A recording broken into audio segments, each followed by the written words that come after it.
Hey there. So I came across this video by some ordinary gamers.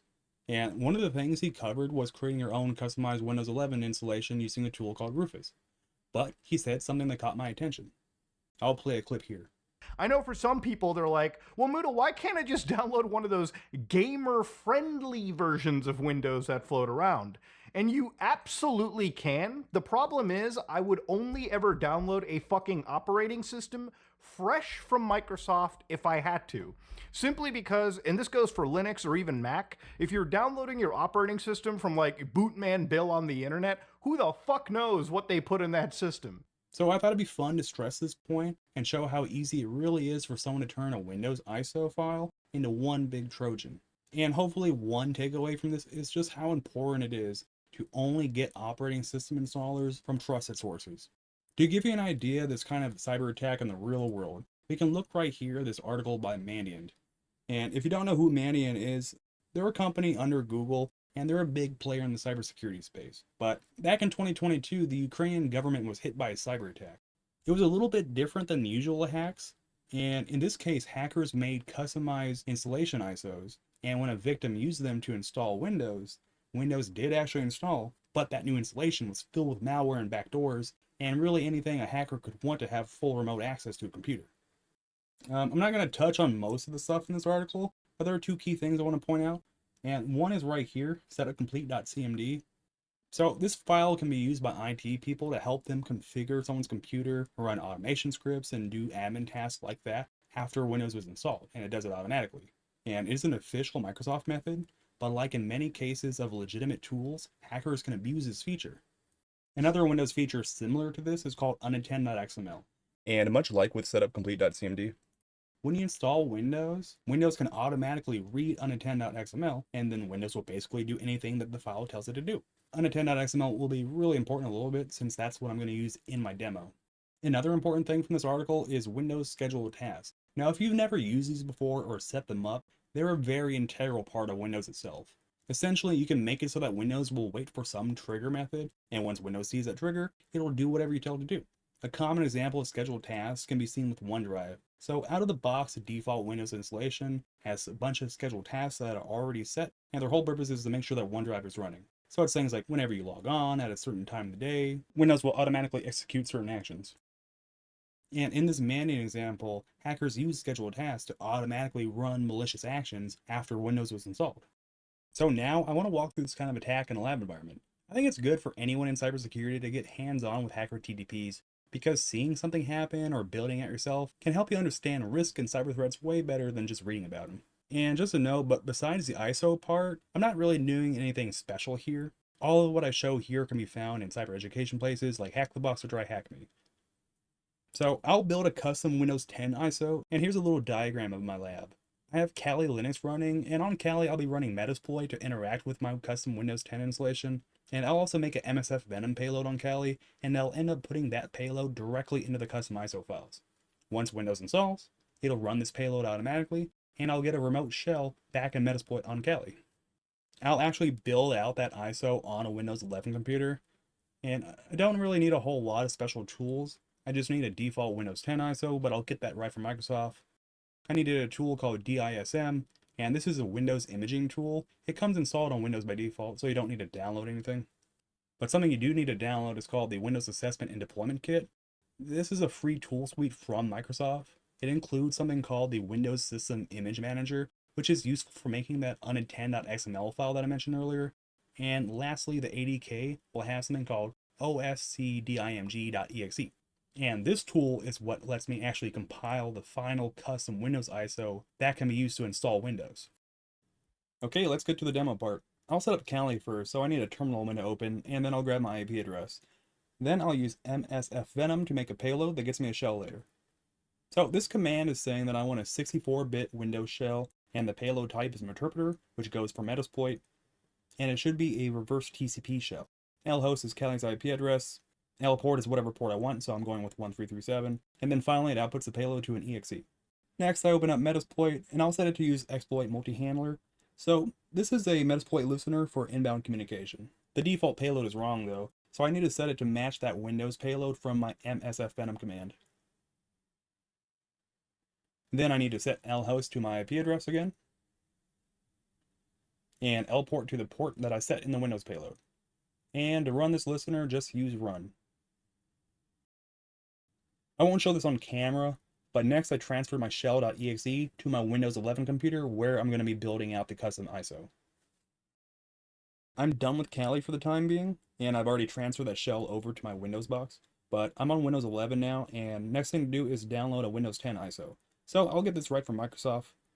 I won't record the full download process, but you just get the media creation kit, and then choose create installation media, and then you choose ISO file.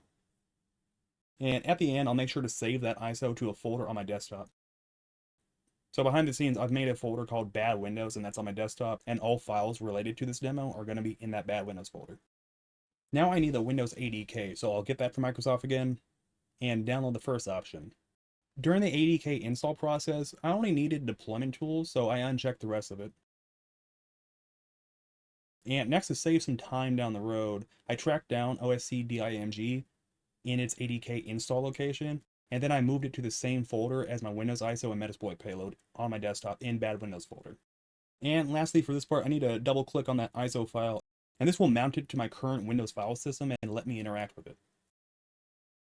Okay, everything should be in place now, and I can start building the custom ISO. I'll open an admin PowerShell window, and then I'll change directories to the same folder where I have everything saved on my desktop. Now I'll make a new folder which will store a copy of everything in that original Windows 10 ISO, and then I'll use robocopy to copy everything from my mounted ISOs directory into that folder that I just made.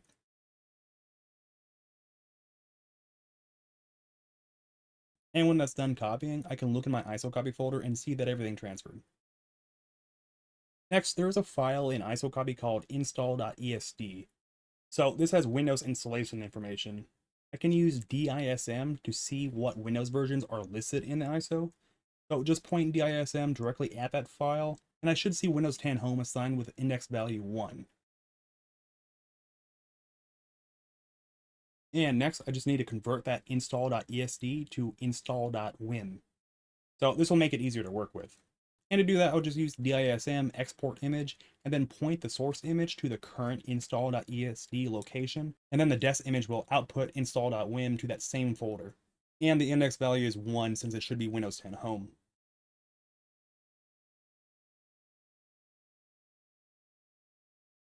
And when that's done, I'll use File Explorer to delete the original install.esd from my ISO copy folder.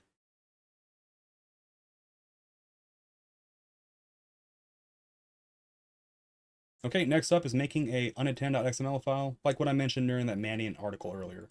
So open up Windows System Image Manager. Again, this was installed with the ADK. And then I need to select a Windows image, and that will be install.wim that I just made earlier with DISM.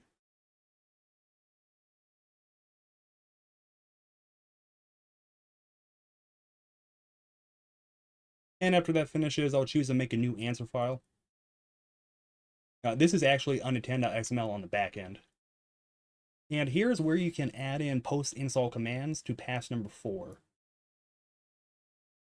This is my first command. It runs a scheduled task tool and creates a new task called virus task, and it specifies the action, which is running shell.exe. Do note that I'll modify the ISO in a little bit, and this is where shell.exe will be on Windows after install time.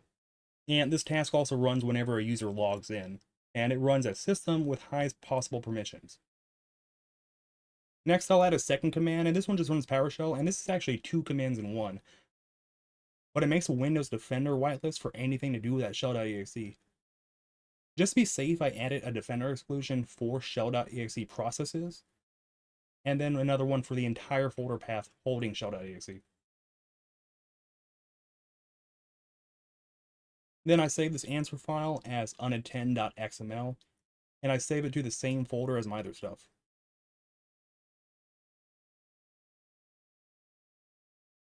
And lastly, close the Windows image,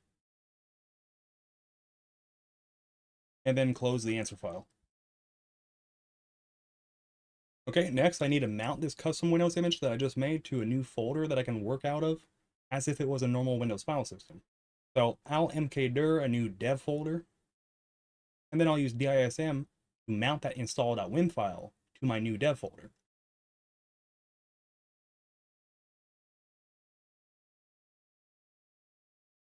And just to demonstrate why I had to do this, so this is what the original ISO copy folder looks like, but if I go to the newly mounted dev folder, it looks like a normal Windows file system. And now I can start putting things into my custom Windows file system. Unattend.xml will need to be in a new folder called Panther, and this goes under the Windows parent folder. And next I need a new folder called Tools and the root of this new Windows file system. And this folder was actually called out too in my unattend.xml commands. And next, I'll move that shell.exe inside of this new tools folder. So everything should be transferred over to the new Windows file system. So next I just use dism to unmount that dev folder, and then I commit any changes that I made. And then last of all for this part, I needed to use that oscdimg to compile the final custom Windows ISO. So I use this command here. And there's a lot going on here, but in short, it's setting boot options so that it'll work between BIOS and UEFI, and it's looking at the ISO copy folder for its data, and then it outputs everything to a new ISO called SketchWin10. And after that's done, you should see my new ISO listed. Okay, it's finally time to install Windows with this ISO. I did test this by installing it with a USB made with Rufus, and it worked as expected, but I'm using a VM here. I didn't want this video to cover how to actually set up a VM, just for time reasons and keeping the scope on target, but there are some notes from a VM setup here. I will be skipping the Windows install part where you need to make a Microsoft account, and I'm doing that just by disconnecting the internet from my VM during install. This allows me to make a local account instead, but if you paid attention, my Metasploit payload activates when a user logs in, and if my VM doesn't have internet, the payload activates but no connection will be made. You can work around this with different configurations, but I'll just restart Windows after installation is complete and make sure that I have internet access. Then when my user logs in again, a shell will pop. Windows should be installed now, and I can see the changes that I made to the installer. If I open up Task Scheduler, I can see that my virus task is loaded, and I can see that it triggers shell.exe. Next is the pretty interesting part. You can see all Windows Defender settings are enabled, but it hasn't blocked my payload. And I can look in that exclusion list and see my two ones for shell.exe. But now I can activate that payload by restarting my VM and logging back into Windows.